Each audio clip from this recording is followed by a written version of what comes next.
Assalamualaikum warahmatullahi wabarakatuh.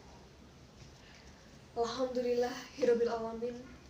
Wassalatu wassalamu ala asrofil anbiya'i wa mursalin wa ala alihi wa sahbihi ajmain.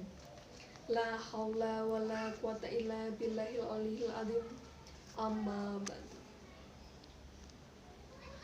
Para pinisepuh, para sesepuh ingkang kinabekten, para pangarsaning praja tuwin satriyaning negari ingkang pantes sinudarsana, para alim, para ulama, para kiai ingkang tansah tinulada déning para umat.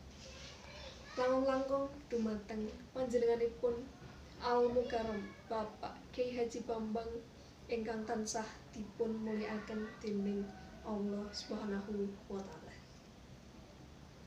Saderengipun sumangga kula dherekaken ngunjukaken raos puji syukur dumateng Allah Subhanahu wa taala ingkang sampun paring kanugrahan lan kenikmatan dumateng kita sedaya, utaminipun nikmat iman lan Islam, sehingga kita saged makembal wonten ing papan punika ing adicara pengetan dinten Isra Mi'raj kanthi raharja lulus ing samikala.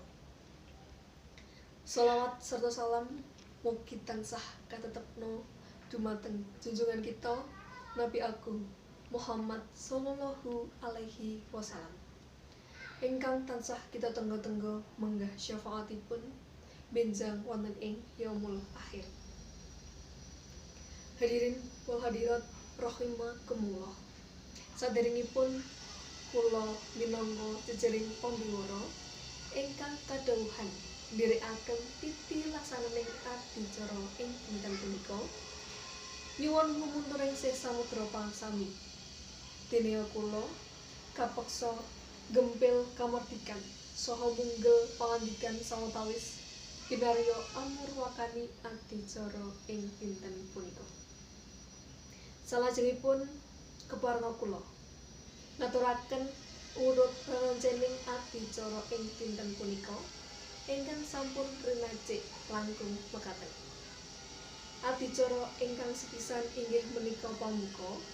Adicara ingkang angka kalih inggih menika waosan saperanganing ayat suci Al-Qur'an.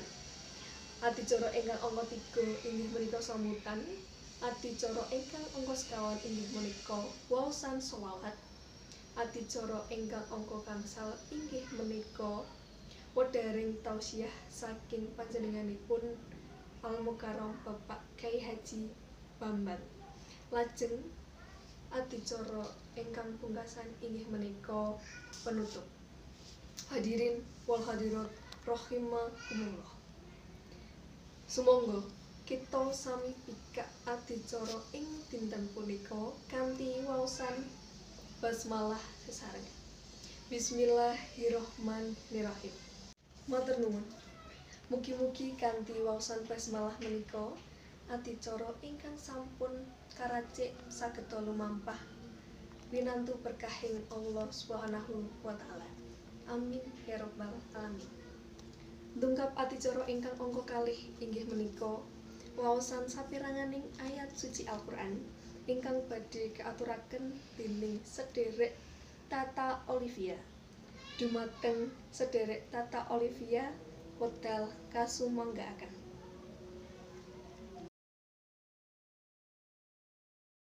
Paripurna waosan ayat-ayat suci Al-Qur'an ingkang dipun aturaken dening sederek Tata Olivia.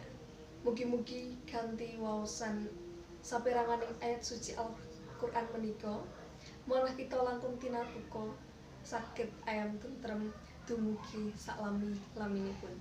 Amin ya rabbal alamin. Dungkap adicara ingkang angka 3 inggih menika sambutan saking ketua panitia. Dumateng ketua panitia wedal kasumanggaaken. Matur nuwun sambutan saking ketua panitia. Salajengipun inggih menika waosan selawat ingkang badhe dipun aturaken dening grup rebana wekdal kasumanggaaken.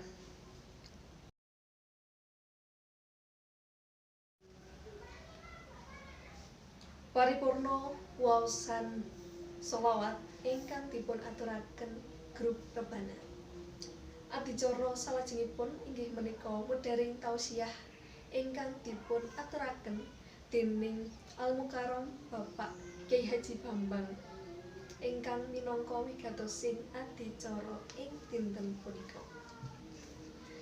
Kagem Bapak Kyai Haji Bambang wekdal sacekapipun kasumanggaaken.